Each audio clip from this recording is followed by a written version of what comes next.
Қайырлы күн, саламатсыздар ма, құрметті оқушылар. Бүгінгі біздің сіздермен өтетін тақырыбымыз тағамдық қоспалар ретінде қолданылатын кремний қышқыл және де силикат өкілдері. Тоқталып кетсек, қандай тағамдық қоспалар? Е550 атты натрий силикаты, Е552 атты кальций силикаты, Е553Б магний силикаты, Е557 мырыш силикаты және де Е560 атты калий силикатына тоқталамыз. Алдымен натрий силикаттар, яғни Е550 тағамдық қоспасы ретінде белгілі, адам денсаулығына кері әсер ету, тамақ өндірушілері затты пайдаланудан бас тартуға мәжбүр етті. Яғни бұның зиянды жақтары бар екен, қазір тоқталамыз. Және де суда еріген кезде натрий силикаттары өте тұтқыр, сироп тәрізді сұйықтық түзеді екен. Яғни бұл қасиет қоспаны эмульгаторлар тобына жатқызады екен. Яғни бізде Е550 эмульгатор ретінде қолданылады екен. Және де 2010 жылға дейін Е550 тағамдық қоспасы тамақ өнеркәсібінде бөлгіш агент және де антисептик ретінде қолданылған екен. Және де зат сусымалы ұнтақ өнімдерінің құрамына кіреді. Сусымалы, яғни сыпчатый дейміз. Бұлар яғни түйіршіктелген қант, құрғақ сүт немесе сухой молоко дейміз, және де наубайшы ұнтағы дейміз. Және де натрий силикатының ерітіндісі тауық жұмыртқаларын, яғни кәдімгі біздің тұтынатын жұмыртқаларымыздың сақтау үшін кеңінен қолданылады екен. Яғни сұйықтыққа батырылған өнімдер нашарламайды екен. Және де 3 айға дейінгі сыртқы келбетін сақтап қалады екен.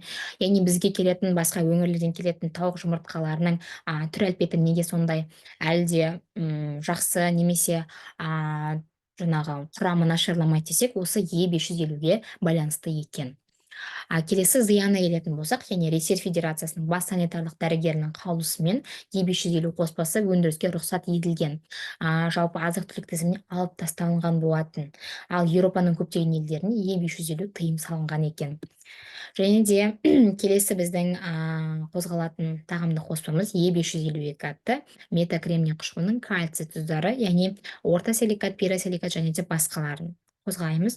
Яғни бұлар көбінше эмульгатор, тұрақтандырғыш ретінде қолданылады екен, кальцийдің силикаты. Және де Е552 ресейлік тамақ өнеркәсібінде өнімдердің жиналуы, яғни бір жерге және жабысуын болдырмас үшін қолданылады екен. Яғни оның негізгі пайдалану бұл дәмдеуіш дейміз, яғни специя дейміз. Біздің күнделікті тамаққа қолданатын специямыздың құрамына, сүт ұнтағының құрамына, яғни бұл жерде сухой молоко деп айтқан. Және де наубайхана ұнтақтар мен қамырдың жақсартқышы, яғни дрожжи деп айтамыз, дрожжының құрамына қолданылады екен. Сонымен қатар тұздың және де оны алмастырғыш ретінде қолданады, және де ең соңғысы қанттың құрамына да кездеседі екен.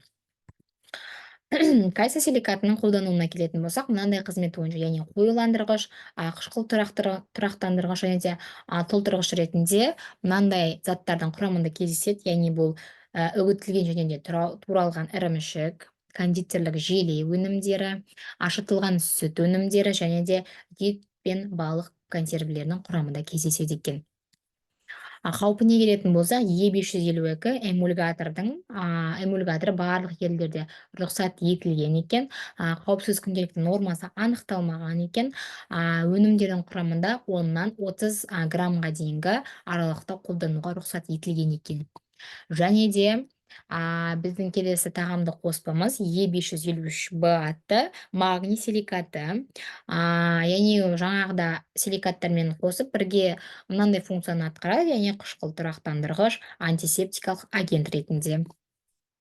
Е553 жалпы тамақ өнеркәсібінде рұқсат етілген екен. Негізгі саласы қолдануының кондитерлік сала екен. 0,5-тен 1,2 килограммға дейінгі мөлшерде қант өнімдерінің өндіру процесінде қолданылады екен. Яғни бұл драже дейміз, және де карамель мен ұсақ тәттілер, яғни шоколадтан басқа барлық ұсақ тәттінің құрамында осы Е553 қолданылады екен. Және де қолдануына келетін болсақ, қант глазурінің құрамында тұрақтандырғыш ретінде қолданылады.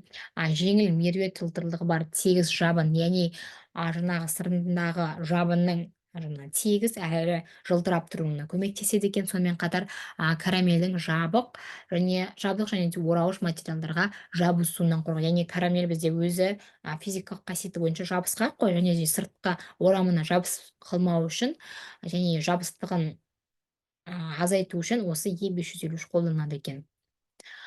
Қаупіне келетін болсақ, негізінен талик дейміз, иә, магний силикаттың екінші атауы талик, яғни осы талик тамақ өнеркәсібінде қауіпсіз деп танылады екен, яғни егер де заттың мөлшері шамалы болған кезде. Ал егер сонымен қатар қоспа бізде асқазанда толығымен ыдырайды екен, және де бүйрек арқылы денеден шығарылып отырады екен. Сонымен қатар, келесі біздің силикатымыз, яғни Е557 атты мырыш силикаты болып табылады. Мырыш силикаты бізде азық-түлік қоспаларында сусымалы өнімдердің кебуіне жол бермейтін агент ретінде қосылады екен. Және де бір кездері Е557 бізде эмульгатор ақш-та кейбір еуропалық мемлекеттерде қолданылған екен. Бірақ өнімнің дәлелденген зияны өндірушілерді улы заттан бас тартуға мәжбүр еткен екен. Яғни Е557 аздап та болсын улы және де адам организмі зиянды болып келгендіктен Еуропалық одақ, Ресей бастаған барлық мемлекеттер жаңағы тыйым салынған екен. Қазірде барлық елдерде қоспаны тамақ өнімдерінің өндіру технологиясында қосуға жаңағы тыйым салынған екен. Яғни бұл ақпараттарда осылай айтылған, тыйым салынған деп. Жалпы мырыш силикаты ол улы болып келеді. Зат адамның тыныс алу мүшелеріне қауіп төндіреді екен. Яғни ұнтақпен жанасу арқылы бронхтың қабыну мен ісінуі, және де пневмония деген секілді өкпенің ауруы, және де басқа да аурулардың туындауына әсер етеді екен. Сонымен қатар ішке қабылдау асқазан ішек жолдарының бұзылуына да әкеп соғады екен. Сондықтан Е557 өте абайлап, тұтынып жалпы қарап көру керек екен. Келесі біздің қозғалатын силикатымыз бұл калий силикаты. Жақында тамақ өнеркәсібінде арналған сұйық калий әйнегі деп аталатын қоспа, яғни бұл тұз, қант және де тіпті құрғақ сүттің құрамында да табуға болады екен. Яғни бұны екінші атауы сұйық калий әйнегі деп те атайды екен. Және де қосымша жүргізілген зерттеулер бойынша зат денсаулыққа қауіпті деп саналған екен. Яғни осыған дейінгі біздің барлық тұтынып отқан, яғни біздің негізгі қолданатынымыз бұл тұз, қант, құрғақ сүт соның құрамында қолданылып келген екен. Бірақ 2010 жылы бұл Е560-тың жаңағы зиянын анықтай отырып, оны жаңағы тағамдардың құрамынан рұқсат етілмей алып тасталған екен. Яғни тамақ өнеркәсібінде бұны Е560, яғни Еуропалық одақ, ақш бастаған Беларусь мемлекеттері тыйым салған екен. Сонымен қатар Украина мен Қытайдағы өнімнің мәртебесі жайлы толық ақпараттар берілмеген екен. Қолдануына келетін болсақ, негізінен бұл тамақ өнеркәсібінде түйіршіктердің пайда болуына жол бермейтін қоспа ретінде қолданылған екен.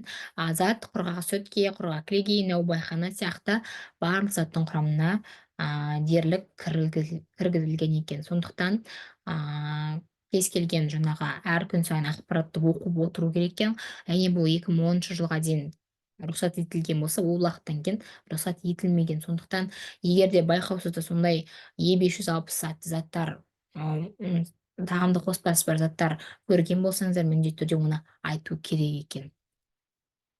Жалпы Е560 бұл денсаулыққа қауіпті, яғни бұл гастроэнтерологиялық сипаттағы аурулар, яғни асқазан жолындағы, ішек жолындағы жаңағы органдардың ауруына әкеп соғады екен.